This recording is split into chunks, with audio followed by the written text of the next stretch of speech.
So there's this thing that God called me to do, and I've been feeling like He's taking His sweet time. No wonder the video for today. And I don't know if you're like me, who once you're given a word, you just want to run with it. Because I mean, if I already know what you want me to do, why am I taking my sweet time? Does that sound familiar? And today, as I was reading the Bible, I actually came across a scripture that sobered me up. It made me realize that it's actually good to wait on God. And it's in John chapter 6. The scripture, so it starts off by giving us an account of how Jesus fed the 5,000.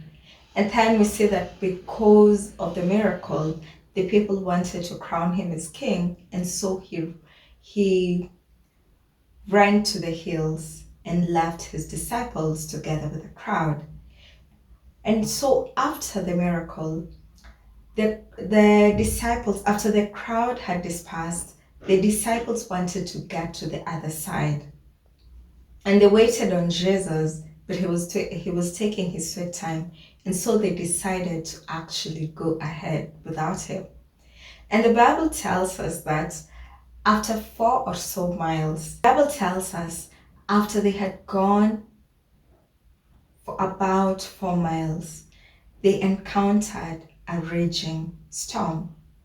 And it was in the midst of this storm that they saw Jesus walking on water.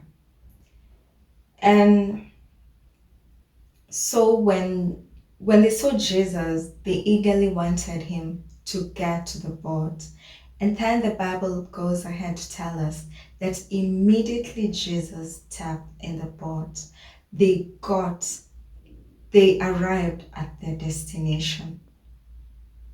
It wasn't before Jesus entered the boat. We don't even know if the storm subsided or whether it continued raging. All we know is that the minute Jesus stepped into the boat, they reached their destination.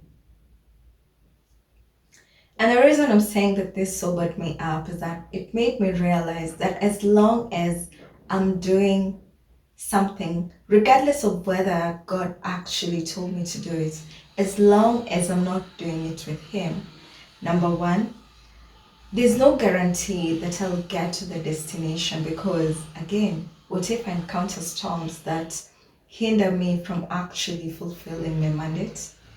And we also know that there's acceleration that comes when Jesus is involved.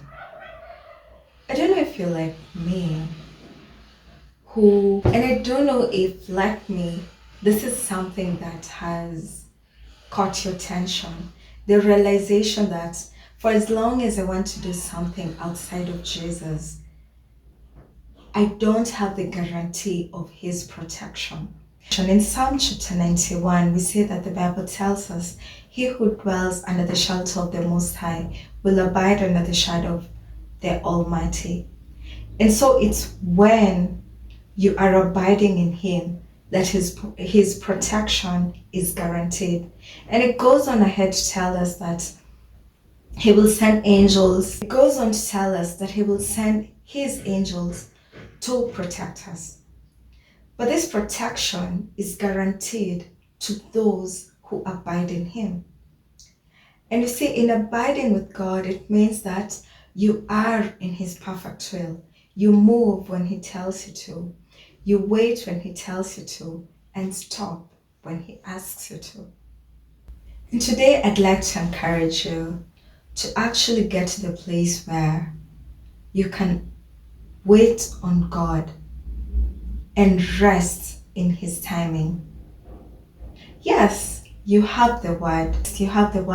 And you probably even have some kind of blueprint on how to actualize the same promise.